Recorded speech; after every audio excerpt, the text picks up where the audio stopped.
fevereiro de 2022, um grupo de homens armados atacaram criminosamente o Palácio do Governo, numa altura em que o Executivo se encontrava reunido em Conselho de Ministros.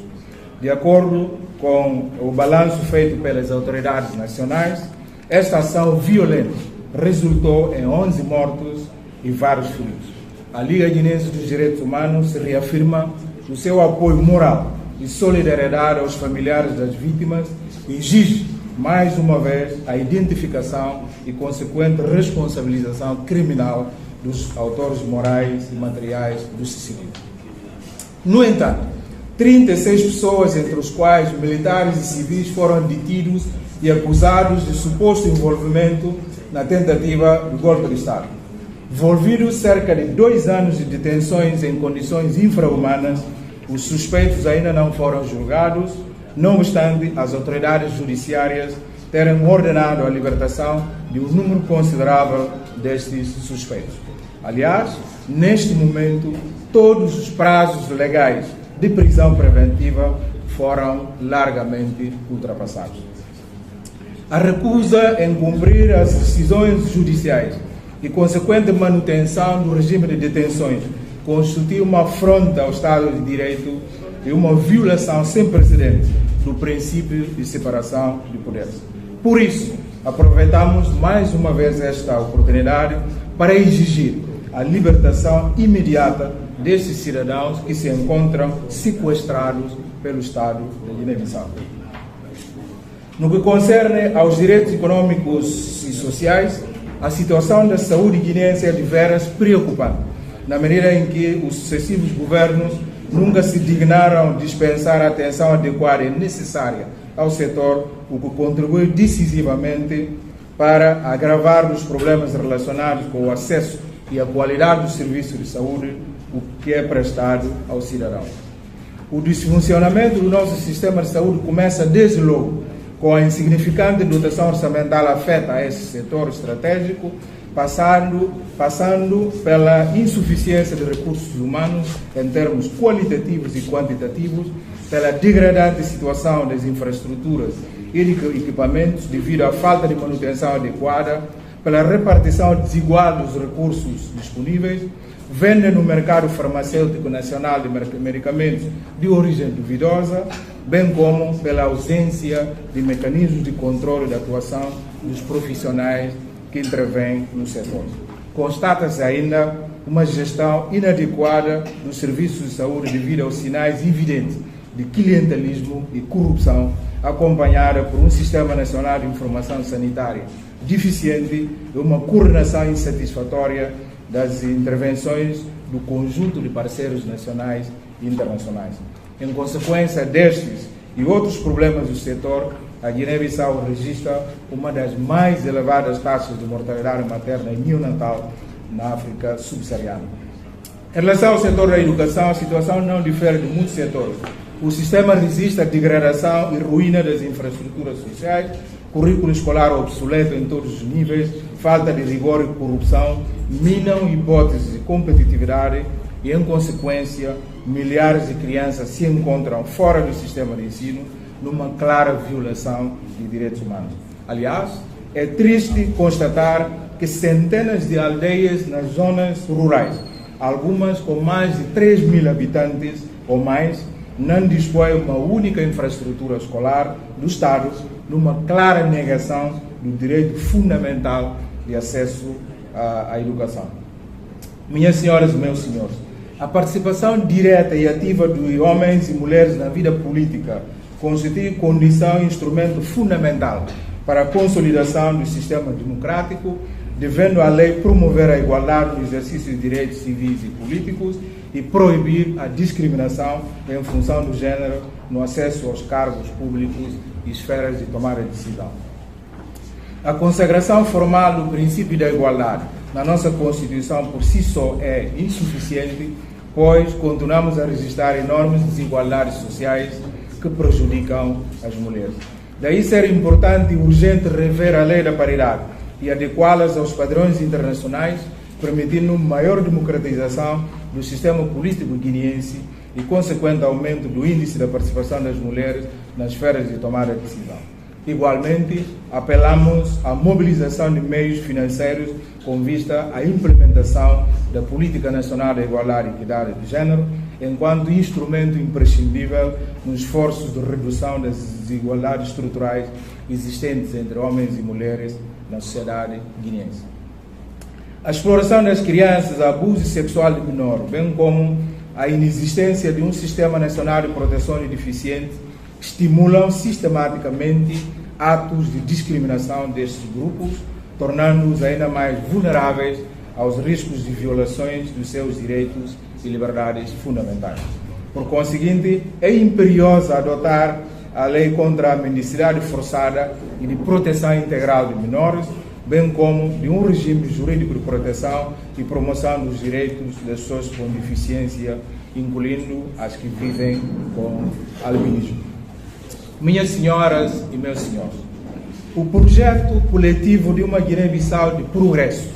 da paz, da democracia, do Estado de Direito, de igualdade de oportunidades entre homens e mulheres, sonhado por Amílcar Cabral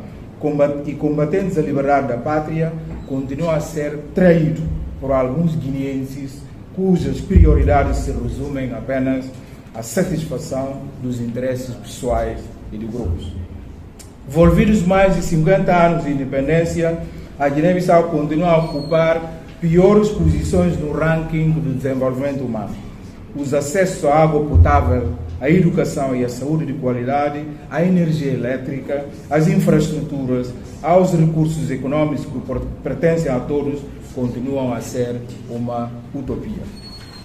Em consequência, um grupo de cidadãos, na maior parte dos casos, desprovidos de qualquer legitimidade democrática, expoliam os recursos financeiros, ostentam criminosamente a riqueza, violam os princípios estruturantes do Estado de Direito, enfim, mantêm o povo refém numa gaiola, adiando sistematicamente a sua esperança e o seu direito à vida melhor. Este quadro sombrio agravou-se perigosamente nos últimos 3 anos, após o regime vigente ter iniciado a implementação de uma agenda de desconstrução e desmantelamento da democracia e do Estado de Direito, dando lugar ao absolutismo e autoritarismo. Em consequência, o país começa a assistir ao desmoronamento das instituições democráticas, à concentração de poderes de uma única pessoa, às chamadas ordens superiores a sobreporem-se à Constituição e à ordem jurídica do país. A situação espelhada no presente relatório prova ainda, e os guineenses o sabem, que o momento é da maior gravidade. Ou recuperamos coletivamente um sentido mínimo do Estado de Direito para enfrentar os grandes desafios do desenvolvimento,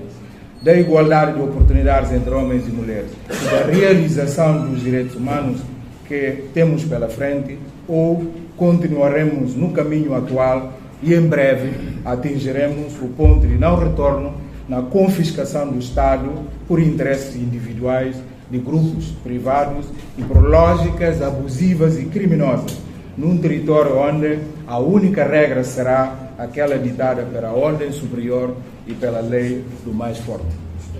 Não seria justo terminar essa intervenção sem mencionar o atual momento político da Guiné-Bissau, caracterizado pela dissolução inconstitucional do Parlamento, assalto ao Supremo Tribunal de Justiça por homens armados e consequente demissão do seu presidente,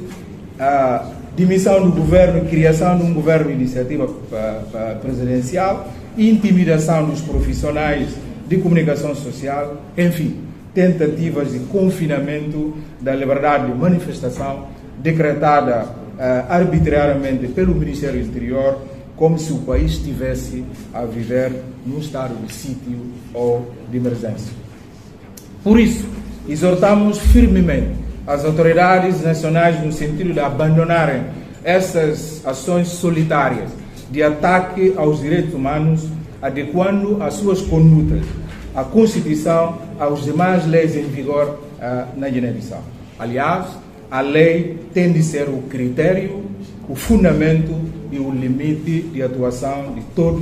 todas as autoridades nacionais. É nossa convicção que a consolidação da paz, da democracia e do Estado de Direito, por ser um desafio coletivo requer ao concurso de ações convergentes de todos os segmentos da sociedade, sem exceção, para transformar as nossas diferenças em oportunidades e os nossos fracassos em potencialidades para erguer uma nação fundada nos valores da dignidade da pessoa humana. Ao nosso nível, quero deixar bem claro que iremos prosseguir a nossa luta cívica de promoção e proteção de direitos humanos na Guiné-Bissau, não obstante as ameaças e intimidações contra os ativistas dos direitos humanos, Para o efeito, e face à degradação da situação dos direitos humanos no país, iremos, nos próximos tempos, acionar os mecanismos onusianos de proteção dos direitos humanos, nomeadamente o relatório especial sobre a liberdade de reunião, de associação pacífica e demais outros. Para finalizar, gostaria, em nome da Liga, manifestar a nossa eterna gratidão à cooperação portuguesa pelos inestimáveis apoios concedidos, sem os quais não seria possível a produção e consequente apresentação deste relatório. Os nossos agradecimentos são extensivos à Associação pela Cooperação entre os Povos, a CEP, liderada pela incansável Fátima Cruença e suas colaboradoras, pelos apoios e acompanhamentos permanentes que nos têm dado nesta luta incessante e gratificante de promoção e proteção dos direitos humanos na Guiné-Bissau. Permita-me agradecer no fundo do coração uma pessoa especial, o Dr. Pedro Rosa Mendes, um grande amigo da Guiné-Bissau, que decidiu a título gratuito apoiar a revisão deste relatório. O nosso muito obrigado, Dr. Pedro. Por fim, não menos importante, quero no fundo do meu coração agradecer aos ativistas dos direitos humanos, com especial aos presidentes regionais desta nossa organização, que de forma incansável e exemplar defendem os direitos humanos em circunstâncias adversas, muitas vezes hostis. Um bem-aja a todos. Muito obrigado.